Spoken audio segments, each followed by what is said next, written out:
Hello friends, ನಮಸ್ಕಾರ. ನಾಡುನುಡಿ ಲೈವ್ಗೆ ಸ್ವಾಗತ. ಸ್ನೇಹಿತರೆ, 2000 ನೋಟುಗಳ ಬಗ್ಗೆ ಸರ್ಕಾರ ಇದೀಗ ಹೊಸ ಅಪ್ಡೇಟ್ ಒಂದನ್ನು ನೀಡಿದೆ. ಸೊ ಇನ್ನು ಈ ನೋಟುಗಳಿದ್ರೆ ನೀವು ವಿನಿಮಯ ಮಾಡಿಕೊಳ್ಳೋದು ಹೇಗೆ ಅಂತ ಹೇಳಿ RBI ತಿಳಿಸಿದೆ.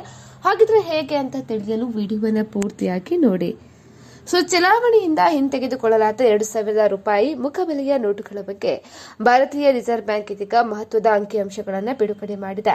ಚಲಾವಣೆಯಲ್ಲಿದ್ದ ಒಟ್ಟು ನೋಟುಗಳ ಪೈಕಿ 98.42% ನೋಟುಗಳು ಈಗಾಗಲೇ ಬ್ಯಾಂಕ್ಗಳಿಗೆ ಮರಳಿವೆ ಅಂತ ಹೇಳಿ ಕೇಂದ್ರ ಬ್ಯಾಂಕ್ ತಿಳಿಸಿದೆ. ಸೊ ಇನ್ನೂ ಕೂಡ ಈ ನೋಟುಗಳಿದ್ರೆ ನೀವು ಬದಲಾಯಿಸಿಕೊಳ್ಬೇಕಾದ್ರೆ ಸಾರ್ವಜನಿಕರು ಈ ಕೆಳಗಿನ ಮಾರ್ಗಗಳ ಮೂಲಕ ಹಣವನ್ನು ಜಮಾ ಮಾಡಬಹುದು. ದೇಶದಾದ್ಯಂತ ಇರುವ 19 RBI ವಿತರಣಾ ಕಚೇರಿಗಳಲ್ಲಿ ನೇರವಾಗಿ ನೋಟುಗಳನ್ನು ನೀಡಿ ತಮ್ಮ ಬ್ಯಾಂಕ್ ಖಾತೆಗೆ ಜಮೆಯನ್ನ ಮಾಡ್ಕೋಬಹುದು.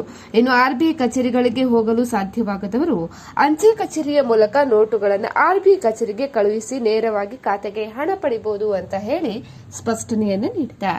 ಸ್ನೇಹಿತರೆ, ಮಾಹಿತಿ ಇಷ್ಟ ಆದಲ್ಲಿ ವಿಡಿಯೋಗೊಂದು ಲೈಕ್ ಅನ್ನು ಕೊಡಿ. ಅದೇ ರೀತಿ ಮತ್ತಷ್ಟು ಅಪ್ಡೇಟ್ಗಾಗಿ ನಮ್ಮ ಚಾನೆಲ್ ಅನ್ನು ಸಬ್ಸ್ಕ್ರೈಬ್ ಮಾಡ್ಕೊಳ್ಳಿ.